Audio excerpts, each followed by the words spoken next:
Today on Boom Create TV, we share a segment on creativity. And will Canon ever get rid of his dopey smile?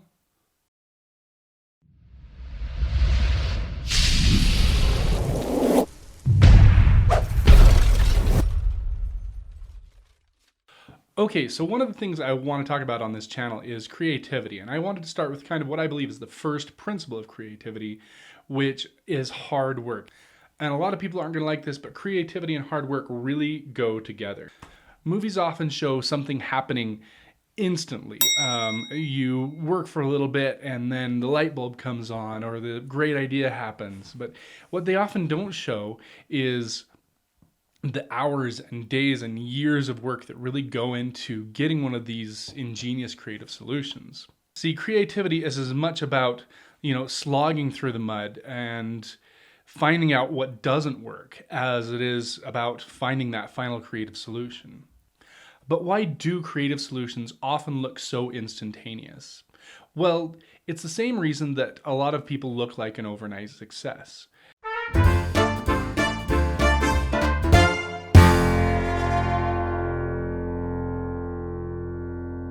The truth is that we tend to gloss over and ignore the hard parts, the parts that get people where they're going.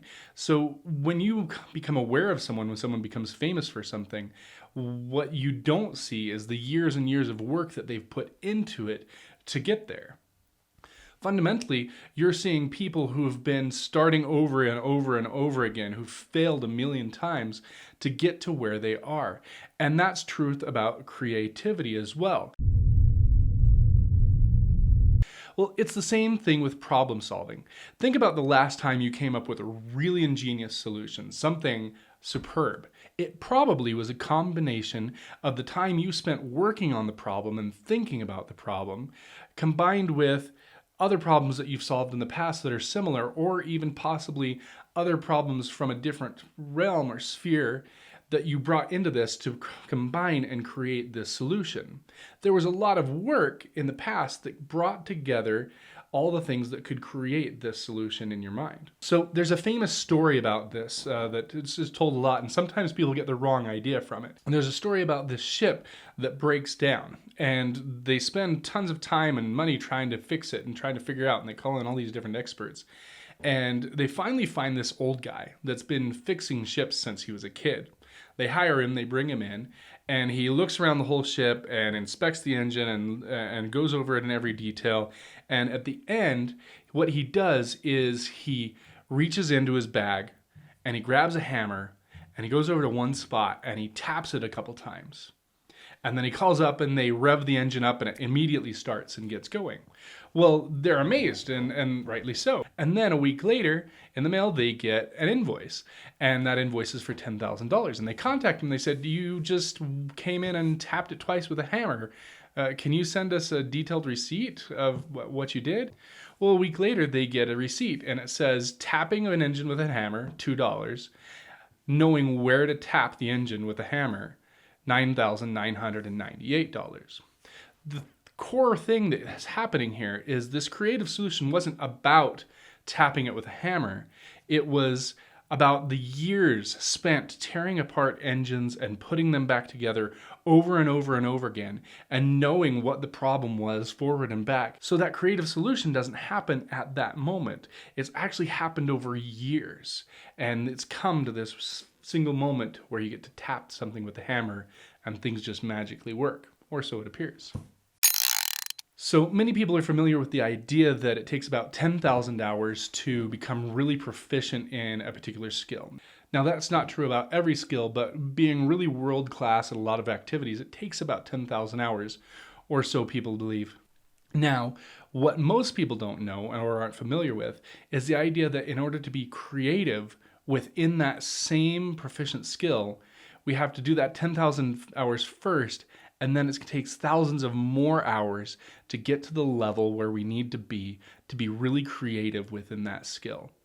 And that's something that when I first learned about it kind of blew my mind, because we first need to develop a level of proficiency, And then we can start to develop creativity. Now, you see a great example of this in how artists, creators of all type work. And the people who are really creative out there, it doesn't just happen for them. They schedule time every day to work and work and work and work. I don't know how many stories of authors that just, they get up at the same time every morning and start working at the same time every morning, and they have a schedule and they work on it and work on it and work on it. And it doesn't matter whether it's bad or good or mediocre, they keep working and they edit and make that better and better, and then these solutions start coming. Now, another thing to address with this is a lot of people think that the creativity comes in one blinding flash or one blinding stroke. But really, most of the time, it comes in little bits and pieces as you go along. And that little inspiration here builds on the next inspiration and the next inspiration, and it kind of comes together. And sometimes it comes together in a big flash at the end, and sometimes you just end up with this great creative solution. And those little bits and pieces come together to build something that's actually more than the whole. But that building can only happen within the grind, so it really takes a lot of time, effort, patience, and will and dedication to what you're doing to develop something really creative and really new in the space that you're in.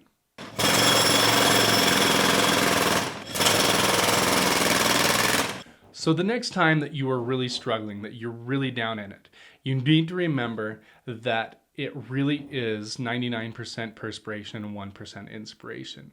And that if you are in the grind, if you are struggling, you're in the right place and you're probably heading in the right direction. You're just in the grind. And that's something to keep in mind whenever you're struggling. So keep struggling, keep moving, and you're going to make it. Now I have 2 tips that I want to give you to make this a little bit better and a little bit easier, and hopefully shorten your grind a little bit. The first one is take a break. Now, I know I just said work on it. And really the work gets us where we need to go. But a lot of times when we work too hard at something and too long at something, we get too close to the forest to see the trees, or too close to the trees to see the forest. I'm not sure how that goes. Anyway, you want to take a break, back off of it, and come back to it later with fresh eyes and a fresh perspective. How I see this done a lot with artists is they actually will take a painting, turn it around to the wall, and leave it for a few days or a few weeks or more sometimes, and they won't look at it. And they'll turn around and come back to it later with new eyes, or a better way to think about it is maybe a new mind. So my second tip is go talk to people. We all are all stuck in our own heads, in our own perspectives, in our own minds, and it's really hard to take a different look at a problem when we're stuck in that perspective. So going and talking to people about the problem helps us to reframe the problem a lot of times and look at it from a different point of view. And when we reframe that problem, then we can also reframe the solution and possibly come up with something great. So that wraps up the first segment on creativity. I really do believe that work and creativity are so closely tied together. So I believe in you. I believe you can go do this thing. Whatever it is you want to do, whatever creative solution you need, you can go do this thing. Work through it, slog through it, go through all the troubles, through the problems that you need to get to the solution, because you can do it, you can make it, but you've got to go through those things to get the really creative solutions.